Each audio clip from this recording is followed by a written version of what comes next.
शांति। आज 4 अक्टूबर 2021 है। आज हम स्नेह की शक्ति के बारे में जानेंगे। स्नेह की शक्ति को सर्व शक्तियों का स्रोत भी कहा जा सकता है, क्योंकि जहाँ स्नेह है वहाँ अन्य शक्तियाँ जैसे सहन शक्ति, समाने की शक्ति, सामना करने की शक्ति ऑटोमेटिकली आ जाती हैं। और जहाँ उस सत्य ईश्वर के प्रति सच्चा स्नेह हो, वहाँ पर आत्मा का कायाकल्प ही बदल जाता है। एग्जाम्पल के रूप में हम मीरा को ही देख सकते हैं। तो हम अपने अंदर सत्यता की शक्ति के साथ साथ स्नेह की शक्ति को अंदर धारण करें। सुनते हैं आज का स्लोगन। समस्या स्वरूप नहीं, समाधान स्वरूप बनो। वास्तव में देखा जाए तो समस्याएं हम आत्माओं की ही रचना है। जब आत्मा शक्तिहीन हो जाती है तो उस शक्तिहीनता की स्थिति में आत्मा अपने अंदर कमज़ोरियों को या कमज़ोर संस्कारों की रचना करते रहते हैं, और यही कमज़ोर स्वभाव और संस्कार ही समस्या का रूप बन करके हमारे सामने आती है।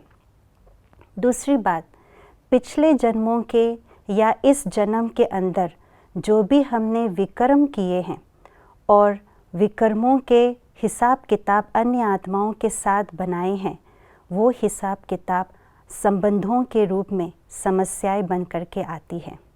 और तीसरी बात, प्राकृतिक आपदाएं भी समस्या बन करके हमारे सामने आती है।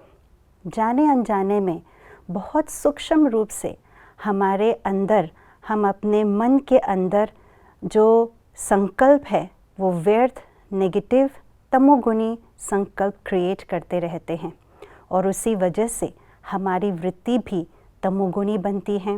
व्यर्थ वृत्ति का उत्पन्न होना शुरू हो जाता है, और यही वृत्ति वायुमंडल बनाती है।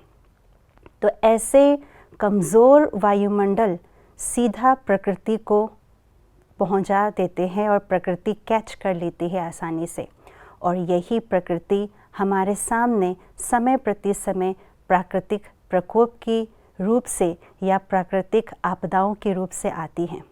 तो देखा जाए तो सारी समस्याएं हमारी ही रचना है, हम आत्माओं की ही कमज़ोरी के कारण से रचना जो रची गई है वही है। तो ये सब समस्याएं हमारे सामने आती रहेगी, किंतु हमें समस्या का समाधान स्वरूप बनना है, ना कि समस्या स्वरूप बनना है। तो इसके लिए हमें क्या करना चाहिए? इसके लिए हम 3 बातों का ध्यान रखें। एक तो हमें ज्ञान की शक्ति के आधार से, और सत्यता की शक्ति के आधार से, और दृढ़ निश्चय की शक्ति के आधार से अपने आप को शक्तिशाली बनाना होगा। सत्यता की शक्ति इस बात पर कि जो भी समस्याएं संबंधों के रूप में आ रही है, जो कर्म का हिसाब किताब के रूप में आ रही है, वो आ इसलिए रही है इसको चुकता करने के लिए। तो मुझे अपनी स्थिति को स्थिर रख कर के इस हिसाब किताब को चुकता करना है, ना कि और बढ़ाना है। और दूसरी बात, इस बात का ज्ञान हो कि समस्याएं तो आएंगी ही आएंगी, लेकिन मुझे इन समस्याओं का समाधान स्वरूप बनना है। कारणों के बारे में न सोच करके मुझे निवारण के बारे में सोचना है। और तीसरी बात, इस बात का दृढ़ निश्चय रखना है कि मुझे बिगड़ी को बनाने वाला बनना है, ना कि बिगाड़ने वाले। बिगाड़ने वाले बहुत होंगे, लेकिन मैं मास्टर बिगड़ी बनाने वाला हूँ।